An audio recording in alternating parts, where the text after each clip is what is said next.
That small black camera near your subdivision entrance isn't recording video like a doorbell camera. It's building a searchable database of every vehicle that enters it. Your license plate is captured along with the date, the exact time, the camera location, and the vehicle details, all before you reach your driveway. Supporters are calling it security, while conscious residents are calling it a privacy threat. You need to know who owns the data, how long it's stored, who can actually search it, and whether your neighborhood shares it. I'm breaking down what license plate readers collect, why Michigan communities install them, and which questions belong in your due diligence before buying into a neighborhood.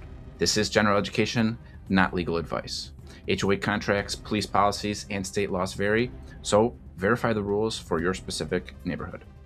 Let's jump right in. What do ALPR systems actually collect? Automated license plate readers, or ALPRs, capture vehicles as they pass through the camera's field of view. Software then converts the plate image into searchable text data. Flag Safety, a major vendor, they state that its systems, they collect plate images, vehicle specs, timestamps, and the camera locations. The company states its ALPRs do not collect facial recognition or biometric data. That sounds limited until location enters the equation. A plate number tied to a time and place reveals when a vehicle enters, how often it returns, and where else it travels. An isolated scan, it's just a data point. A connected camera network exposes a daily routine. No facial recognition is needed when your location records reveal your entire schedule. Now let's talk about law enforcement and the lien requirement. System value depends entirely on access rules.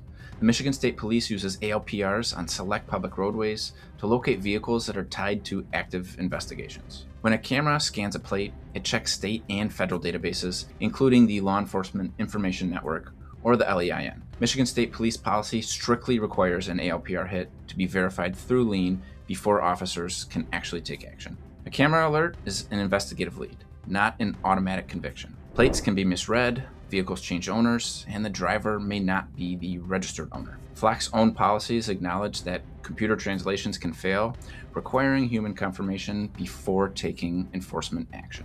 HOA cameras versus police systems. When a crime occurs in a neighborhood, a timestamp record helps police faster than knocking on doors for security footage. That investigative benefit leads many HOAs to install cameras. Vendors market ALPR technology directly to these HOAs, property managers, and the local police. The hardware looks identical, regardless of who pays for it. Ownership changes the legal framework. Public police operate under state policy, public oversight, and criminal justice rules. Private neighborhood data is governed by vendor contracts and board decisions. Don't assume local police own a camera just because they receive data from it. And don't assume the HOA funding means that the record stays private. Now let's talk about vendor contracts and data sharing. Vendors allow customers to choose who accesses the system and whether the data is shared with any outside agencies. Standard retention is typically 30 days unless local rules require otherwise. Customer-controlled sharing means an HOA board member decides who sees that data. The people controlling administrative access, they're determining your privacy level. If you're looking to buy a home, here's your buyer due diligence checklist. Before buying into a neighborhood with license plate readers,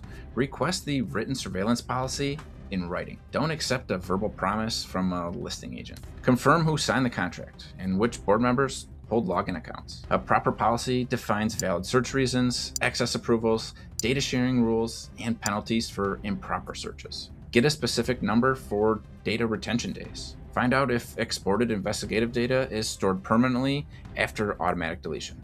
And ask whether the HOA gives direct access to local police, broader networks, or requires formal requests for each search. Knowing who can change these settings prevents future surprises. Michigan lawmakers recognize that ALPR rules need state standards. House Bills 5492 and 5493 were introduced to establish clearer rules for private entities and law enforcement using these license plate readers. The legislation proposes a 14-day limit for unflagged data retention, requires warrants for criminal access, and provides remedies for misuse. These proposed bills show where public policy is headed, but they're not currently the law. Your current HOA policy and existing statutes, they govern today. If your neighborhood uses these cameras, comment below on whether the board informed residents before installing them. I'd love to know. Costs, camera placement, and cybersecurity. Separate security benefits from marketing claims. The camera can't physically stop a vehicle with stolen or missing plates, and an HOA board doesn't gain access to restricted lien criminal records. Review the financial impact before closing. Check HOA budgets, contract terms, and subscription renewal costs. The introductory rates can jump significantly once the contract is renewed. Inspect the physical camera placement. A camera at the main entrance scans residents, guests, and delivery drivers. Camera facing a public road may capture vehicles that never actually enter your neighborhood. Consider cybersecurity as well. Data is encrypted in transit and storage, but shared passwords or unmanaged logins can compromise system security. Confirm how user accounts are revoked when HOA board members step down. Here's some seller advice and final takeaways. For sellers, transparency is key. Don't hide the cameras or make exaggerated claims about police monitoring. Provide association rules, policies, and fee structures to buyers upfront. For buyers, treat surveillance policies like any other property restriction. Confirm whether residents vote on renewals or if future boards can expand the system scope. Joining the organization that controls the data. A plate reader can assist real investigations when restricted by clear rules, shorten retention, access logs, and misuse penalties. Without controls, it becomes an unmonitored neighborhood tracking system. Just locate the cameras, read the policy, and verify the data rules before closing. It's pretty simple. And make sure to subscribe to stay up to date and for more clear answers on Michigan real estate rights. I'm Alex Clair. Keep your grip tight, Michigan. We'll see you on the next one.